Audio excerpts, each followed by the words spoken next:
Hello guys, this is everything else. This is another Cargouide video. This time I'm going to cover Monk. Um, well, Monk is a martial class. Simple. Either use strength or dexterity. And has 10 hit point plus con. That is enough to become a tank in this game. Well, pretty simple thing. We'll skip all of the exploration stuff and just go straight to proficiencies, because exploration is just advice how can you flavor your character. You start just trained in perception, which, well, is not that great, but well, you're not a ranged fighter. You're not exactly like a ranged combatant, so you don't really need that much of a perception. But you get expert in all saving throws, which usually you get expert in one or two saving throws and training in the other, which is really great. Now you get 4 skills plus your intelligence modifier, which is, well, technically it's like average, because most classes get 1 skill that is set in stone and 3 other. And you get training in simple weapons and unarmed attacks. So good so far. But you're not trained in any armor, but you start expert in an armor defense. That means that essentially you don't have any access to any armor, but instead of that, you actually get just +2 to your AC. That is really good. That is really good. So far. I mean, armor can be better, especially if you're going for, like, you know, a strength-based monk. But don't disregard monk just yet. Monk gets Floor of Blows. For just one action, you make 2 strikes and both of them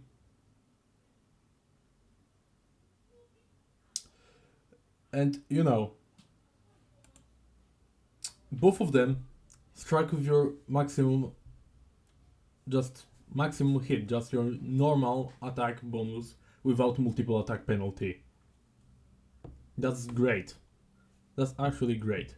Because after that, especially if you're, for example, a strength-based monk, after you just Flurry of Blows, you have more actions that you can spend on, you know, for example, trapping your enemy and stuff like this.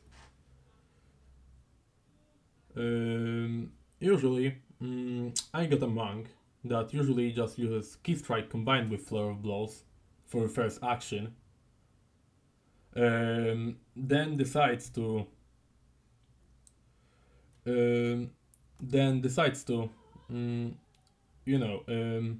try to step away from.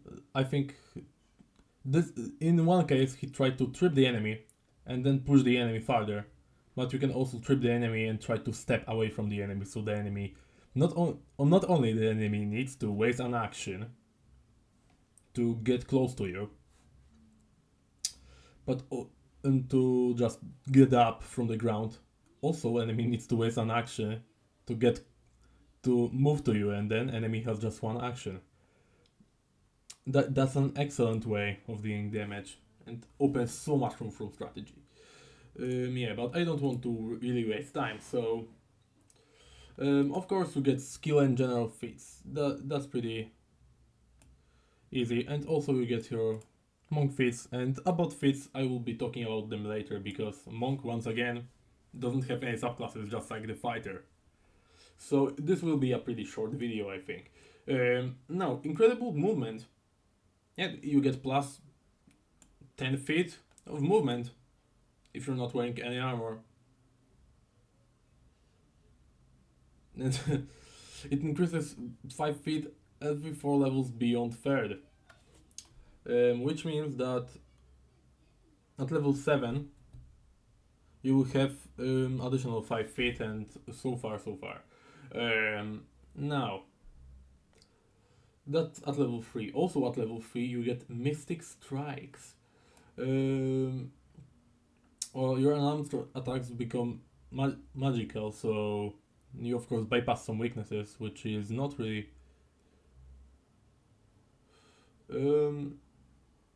which is not really like a very mind-blowing thing, but you still get all.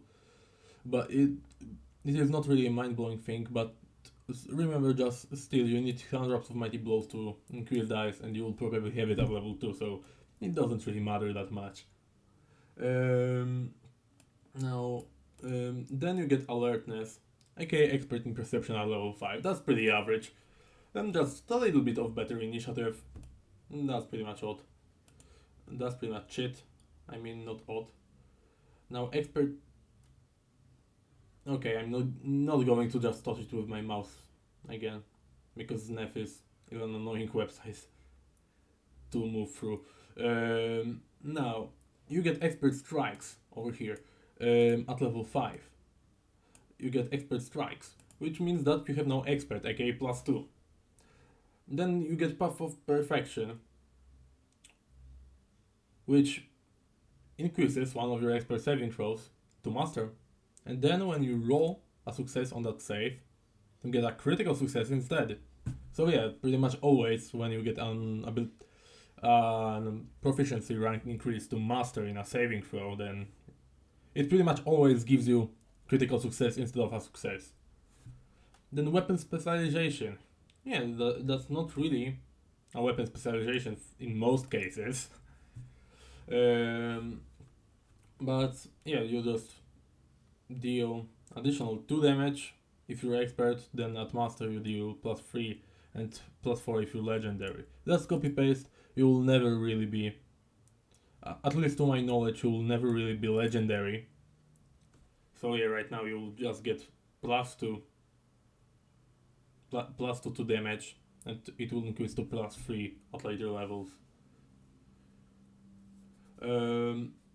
Now, metal strikes. Yeah, so yeah, at level 9, if you punch, it applies all of like the rare metal things, like silver and cold iron, that essentially just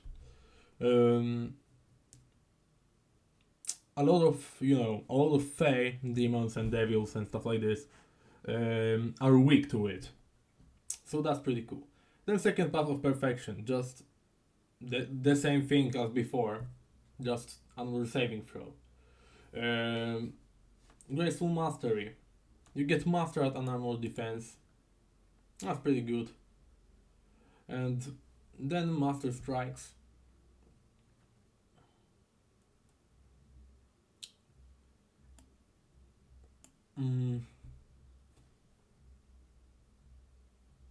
Yeah, your proficiency ranks in armed attacks and simple weapons increase to master. That's pretty simple. Gear the weapon specialization. You just double the bonus you got before. Third Path to Perfection. Yeah, as you can see, that increases that save to legendary. If you roll a crit fail, you get a fail instead. And if you roll a fail, then you take half damage, which is usually just a success. It usually just works like a success. So yeah, that third Path to Perfection is pretty good too, you know. Now, well, now they're treated as adamantine, and adamantine and oraculum just bypass any weaknesses. Almost always, they just bypass any physical weaknesses. Graceful Legend. Yeah, you just you get legendary in armor defense. And oh yeah, and also I forgot to say about all of the at level 9 and stuff like this. At level 9 and over here at level 17, you get bonus to your like monk spells and monk class DC. And perfected form. On your first strike, on your turn, if you roll lower than 10, you can treat the attack roll as 10. And this is a fortune effect, so There are things that can counteract it. Well, now since we don't really have, any subclasses, um, now let me explain. Monks use focus points as their whole shtick. Because if they pick any spell, any feat that gives them a spell, then they get access to a focus point. Same as ranger, that will be the next class. So yeah, and also as you can see, you have a lot of these things that are attack and they are just like sound like animal things, and also there's like a lashing branch, um, stoke flame and stuff like this. But that's because you have stances. You take a stance.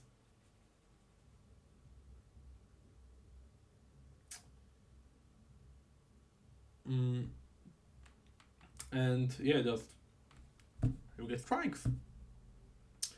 You get just some bonuses, and you get access to one of these things. For example, crane stance gives you like an over here an IC bonus, and you get the crane strikes that are over here, like higher and lower, even though you here have a bonus up there. Lower. Also, you have lower DC for doing jumps. So yeah, that's pretty good. That's pretty good. But now, for what I recommend to do. Well, here are spells. For example, Key Rush is a spell. If you go to Key Rush spell, well, you can just spend one focus point to just move 2 tiles, to just move 2 times, like so fast that you're concealed. But I recommend that at level 1, as a level 1 feat, depending, take one of like the stances at level 1 that give you finesse strikes, or stuff like this. Because the good thing about monk is that literally all of the stances that monk starts with over here, they are all pretty good. If you can take them, then sure, you can take any of them, except maybe Kirash, because Kirash is kind of bleh. So yeah, monastic weaponry and monastic archer stance actually give you weapons as a monk, so you can actually do this like sword wielding monk to play some sort of tangier way, I guess. But if you're playing,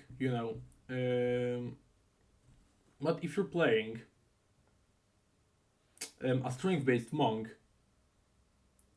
even though you can take other stances, I highly recommend that you take mountain stance. Mountain stance makes you a little bit slower, but makes your base AC like 4 plus something. And most likely your base AC, yeah, it's 4, it's just 4, plus your proficiency while normally you have like 2 plus your proficiency, because your dex will be probably 2. Unless you wanna make sacrifices.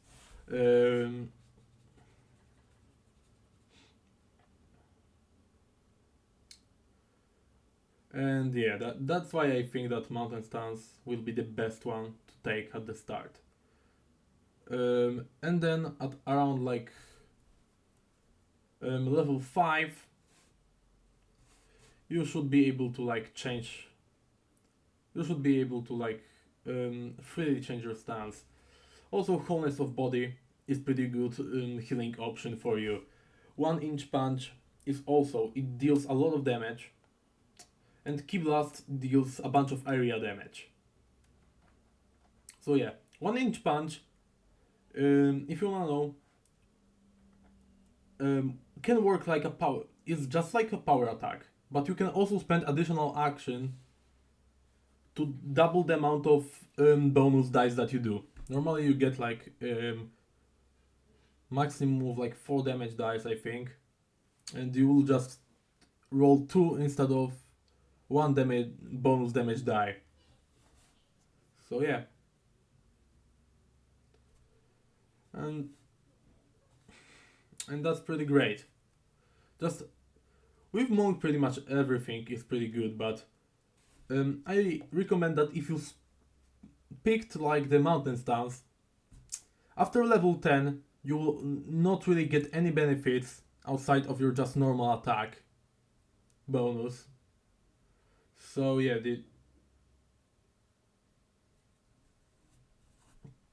it's just not really cool anymore. It just becomes kind of just bonus damage.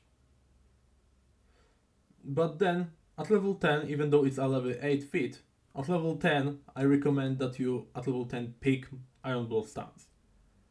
You get resistance 2 to all damage. Instead of just getting this AC bonus that will not be relevant, you will get bonus to damage, and yeah, you will get pretty much very similar strikes, but they can actually parry. So at level 8, if you're using like 3 archetype variant rule and you pick a fighter or something like this, or dual weapon warrior, which will also be pretty cool, then you can actually like pick up twin parry and just like parry with it easily. This one is just another thing that if you wanna be a strength based tank, this one is a very good thing. Monk has so many cool options, so many good options, you know. You don't need to pick the mountain stance if you're a straight base monk. I'm just saying that you will get essentially just plus 2 to AC until like level 5, then it will go down to technically just like plus 1 and it will be plus 0 at like level 10. So I think that mountain stance is a great opener to playing a tank monk if you wanna pick like the Iron Blood stance later. Diamond Soul also plus 1 to saving throws against magic. Like all of your saving throws are already like crazy high. And later with Iron Blood stance you also get Iron Blood Surge.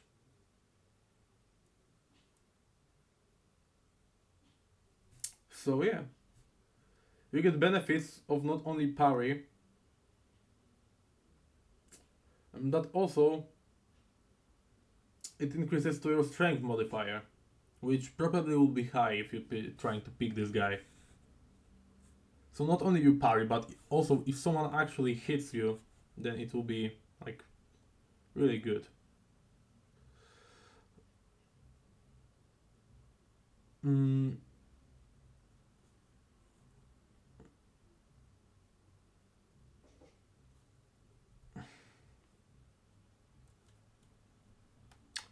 And yeah, just also if you're picking a mountain stance, then just remember that also this will be useful pretty much. It will pretty much just give you like heavy armor. I usually just prefer to pick like the stance, at the Iron Blood stance, but also this stance. Also, this stance can be pretty useful.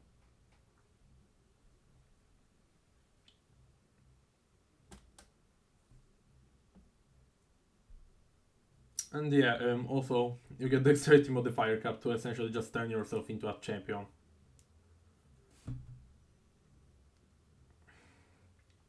So yeah. Also 1mm punch will be really good because enemy needs to succeed a saving throw. And even if they succeed, then they get pushed back 5 feet. So unless they critically succeed, they will still need to like move towards you, unless they have a reach weapon or something. They're just really, really good.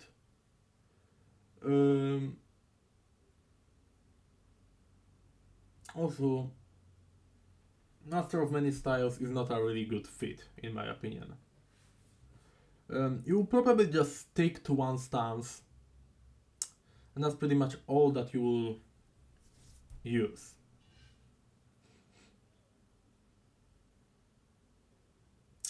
But just remember, wholeness of body is like a staple build if you're playing a monk. That's a staple thing, and also 1-inch punch.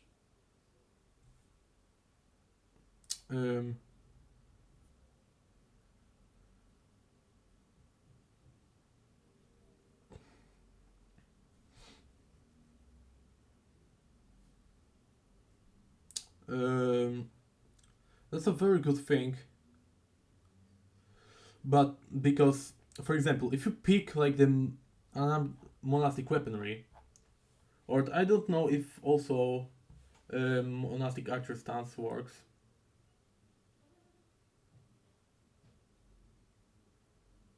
Yeah, with monastic archer stance and also with monastic weaponry, you can use your other monk feats and monk abilities that require unarmed strikes, unarmed attacks.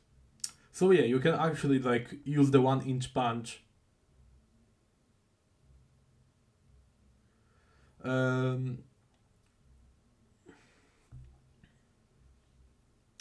You can use 1-inch punch with like your bow, and that's pretty cool.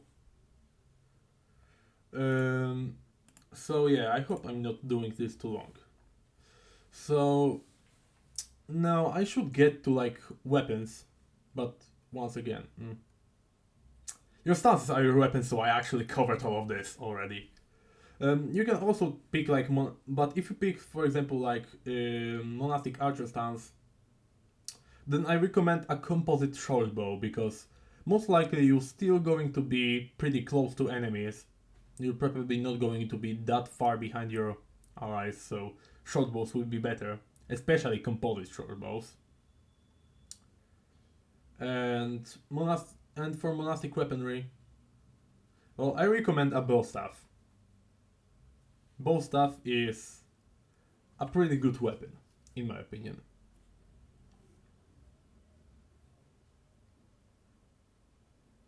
Yeah, I don't really know what to say anymore.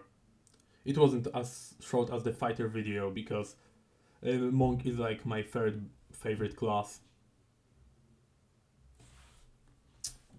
Yeah, I will probably even make like a class tier rank by how much fun do I have with them.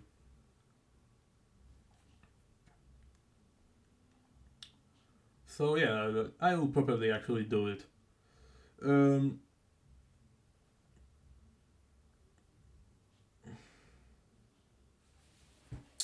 and so yeah, that's pretty much it. Just remember, try to walk your own path, you freaks of nature.